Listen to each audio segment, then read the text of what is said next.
We start with the Fox News alert. Any minute now, President Trump is set to speak from the Oval Office and sign an executive order to revive the original name of the Department of Defense, now the Department of War. We will take you there as soon as it starts. This is something Secretary Hegseth has said is more than just a name change. This is also about culture. Words matter. Titles matter. Cultures matter. George Washington founded the War Department. A little bit of history. The Department of War was established by George Washington in 1789. It became one of the original 4 cabinet-level positions and helped manage the U.S. Army through the War of 1812, the Mexican-American War, and the Indian Wars. It also helped the U.S. coordinate with Allied powers during both World Wars. However, after World War II, Congress passed an amendment to the National Security Act of 1949, changing the name to the Department of Defense. The purpose then shifted to creating a more unified, coordinated national security structure and reflect a philosophical shift in the post-war era. It also gave, by the way, the Secretary of Defense more direct authority over the individual branches of service. But today's name change is something that Secretary Hegseth has hinted at and wanted for quite some time. This is a medal that goes all the way back to George Washington. You earn it for being killed or wounded in combat. These bring in folks of mine who serve with me who are Purple Heart recipients over at the Office of the Secretary of Defense, maybe soon to be Secretary of War. We'll see. Stand by, because that's what we do. We close with and destroy the enemy. It is very cool. It's very cool. Did I just hear you say, by the way, is that something we should expect? Secretary of Defense, Secretary of War, Department of Defense, Department of War? Well, that's what it was for many, many years. You gave me that knife hand. All right, joining me now to discuss is Texas Republican Congressman and candidate for Texas Attorney General, Chip Roy. Congressman, it's great to see you. Good afternoon, Will. What do you think about this? Is it branding or is it something more than branding? Well, look, first of all, if it's good enough for George Washington, it's good enough for me. If it's good enough for our founding fathers, it's good enough for me. And look, I think that's something that's really important. The president is returning our country to its roots. When our country was founded, as you noted, we had 4 cabinet positions. We had Secretary of War, Secretary of Treasury, Attorney General, and the whatever the other 4th one was. But, look, at the end of the day, what we want to do is get our country back to our founding principles. And going back to Secretary of War, you're sending a message to the world that we're serious, right? We're not talking about dealing with DEI. We're not talking about woke programs. We're not talking about watering down the Naval Academy or West Point with ridiculous programs, rather than saying that we're going to have a fighting military force that is designed to blow things up and kill people when called upon to do so in defense of our country, in defense of our principles. And I think that's what's critically important, and the president's doing a good job doing that.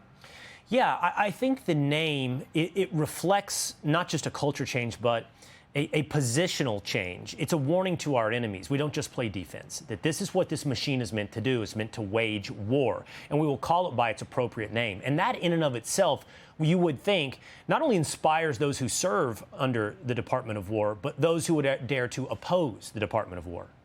Yeah, I mean, look, I think what the people in the country who are saying that there's something wrong with this, they're saying, well, that's because you're making it about war. But that's the whole point. And I think you heard Pete Hegseth say that very clearly. You want a fighting force that you know what your mission is. And your mission is to go out and defend this country with lethality when called upon to do so.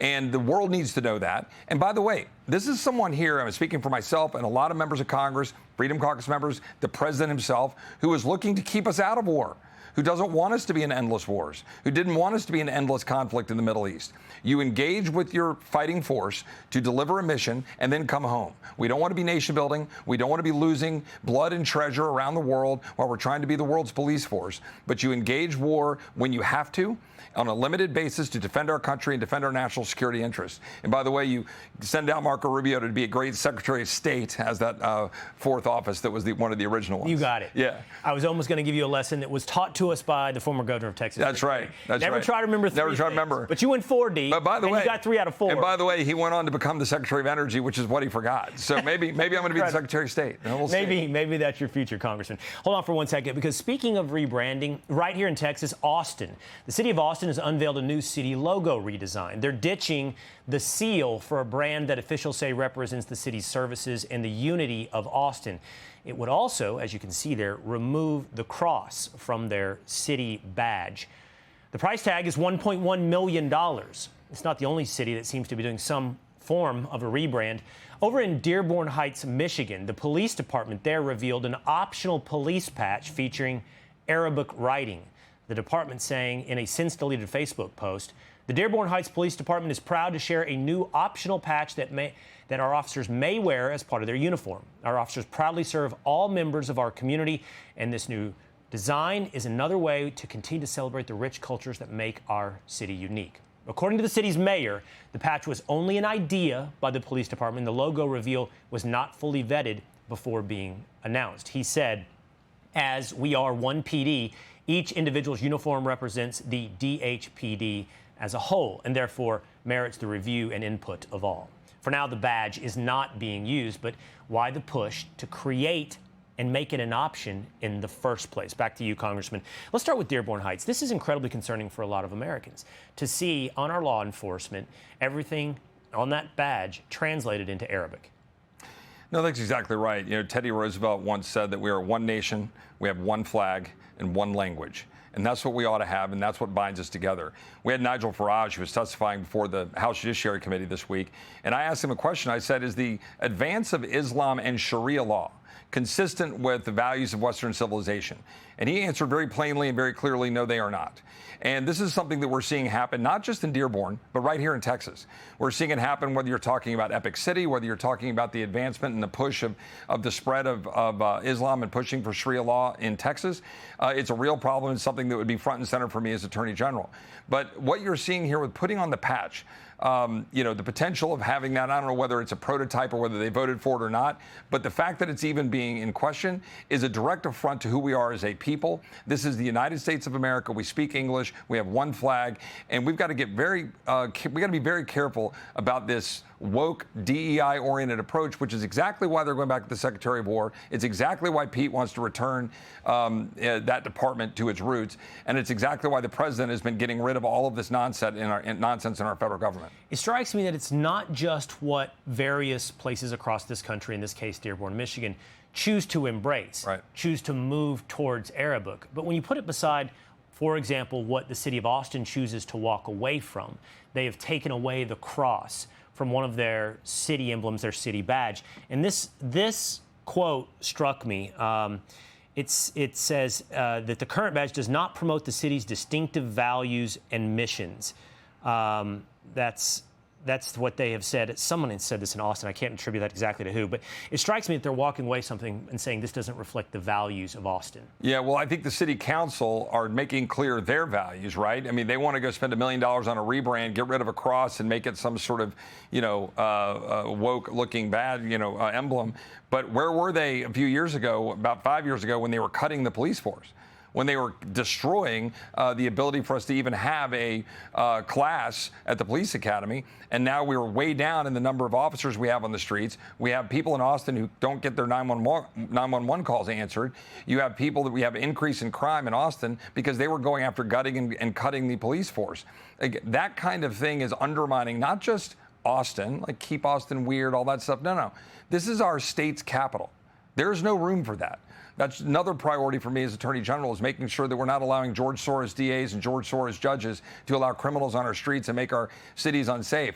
But this kind of thing, on focusing on whether or not your badge needs to be politically correct or somehow, remove our traditional emblems and the things that we care about. Our faith binds us together as a community. And let me tell you something about the cross in Kerrville, that cross over the hill, the cross that people were carrying around throughout a response to the floods, that bound people together and that brought people together in the wake of that tragedy. That is who we are as a people, and we shouldn't run away from that. We should embrace it. And Austin's doing the wrong thing here, but that's not too surprising looking at their past. I'm glad you brought up that conversation with Nigel Farage. Over the last couple of days here, we've had a conversation about the different violations of the principles of free speech taking place in the UK, where they're arresting a comedian. And the lesson in the end is what happens over there can make its way over here. And I think what we're seeing in some part is exactly that, whether or not it's in Austin or in Dearborn or in the inverse, as you pointed out, the Secretary of Defense being honest and purposeful about who we are and why we're here in America. Yeah, well, and keep in mind, in that case of the comedian, he said that over here. He put that on social media over here. It was a joke about transgender, and it was some, off-color joke, but it's a joke. He's a comedian, and he gets over there and he gets arrested. He gets arrested when he gets to the UK. Now imagine what that means. Are you an American? You go over to visit the UK. If you say something that somehow offends them, are we going to get arrested? This is the kind of thing that they're trying to project where free speech is on the chopping block. And that was what our hearing was about. And Nigel came over and made a very clear case. Free speech is on the chopping block in part because of their wide open borders, the advance of Islam, the advance of Sharia law. You can't say anything. And now they want to pass an Islamophobia law. That stuff is coming here, but President Trump is standing athwart it. And now that is what I think all of the attorneys general in this country need to do, is stand athwart that, stand against the DEI woke garbage that's undermining our communities, but also undermining free speech and our constitutional values. So that's what I think is critical here. And that hearing was a really important example of that with Nigel testifying. All right. Congressman Chip Roy, thanks for being here Thanks, with us in Will. Dallas. God bless. All right. Hey, it's Will Cain. Click here to subscribe to the Fox News channel on YouTube. It's the best way to get our latest interviews and highlights. And click to subscribe to the Will Cain podcast for full episodes right now.